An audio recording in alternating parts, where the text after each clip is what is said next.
Assalamualaikum warahmatullahi wabarakatuh.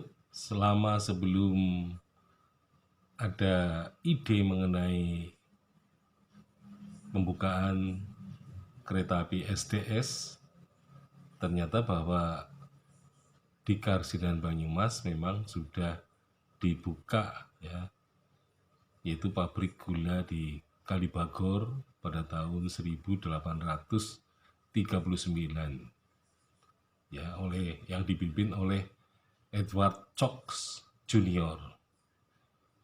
Jadi pembangunan itu tampaknya menjadi semacam titik awal, ya, yaitu dengan nanti akan disusulnya pembangunan pabrik-pabrik gula yang lain. Nah, jadi tahun 1888 memang dibangun pabrik gula di Bojong, ya, Purbalingga. Nah, kemudian setelah itu dibangun pula pabrik gula di Kelampok, ya, di 1889.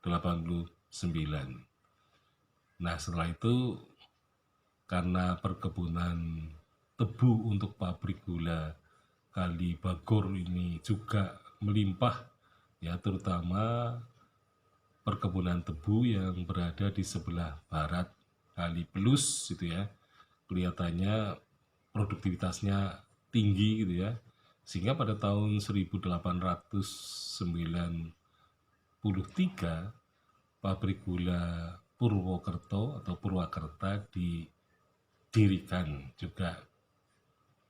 Nah, kemudian setelah itu pabrik gula Bojong misalnya, yang juga kemungkinan overproduksi, ya, mereka juga kemudian perlu mengembangkan pabriknya yang baru.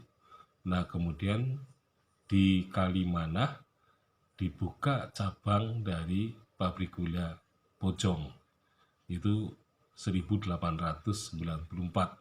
Jadi 1 tahun setelah Purwokerto.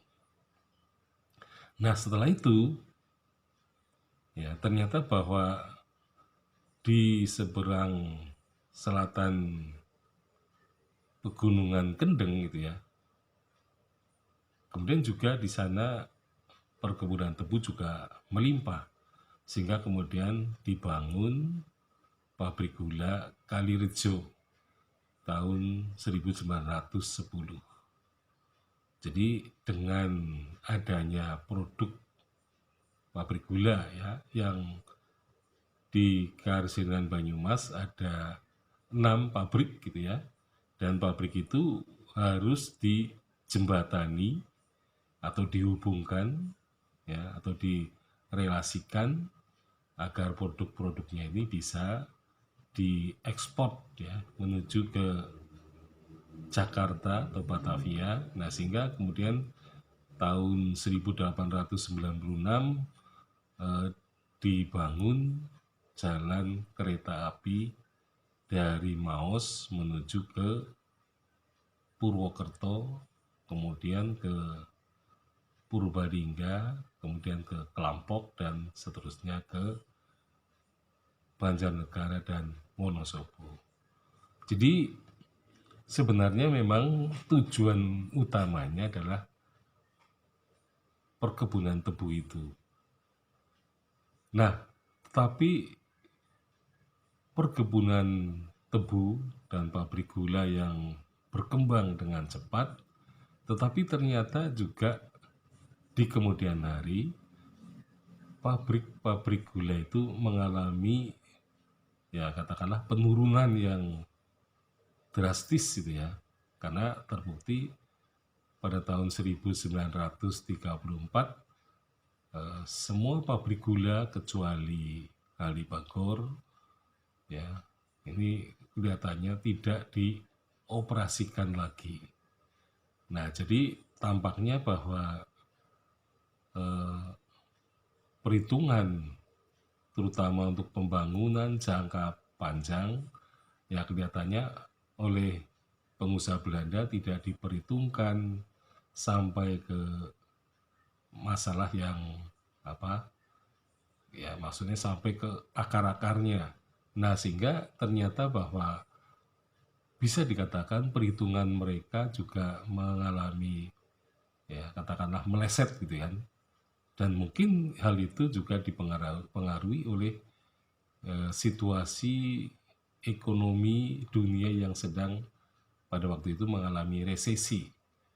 Jadi penutupan pabrik gula 5 ya di Karsitan Banyumas pada tahun 1934 itu menunjukkan memang Eropa sedang mengalami resesi ekonomi.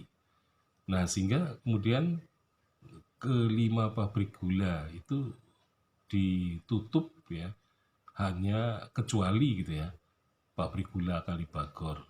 Jadi rupa-rupanya mereka salah menghitung gitu ya, terutama untuk melakukan bisnis transportasi dan juga bisnis gula yang manis itu. Ternyata kemungkinan tidak semanis yang diperkirakan. Sekian, Assalamualaikum warahmatullahi wabarakatuh.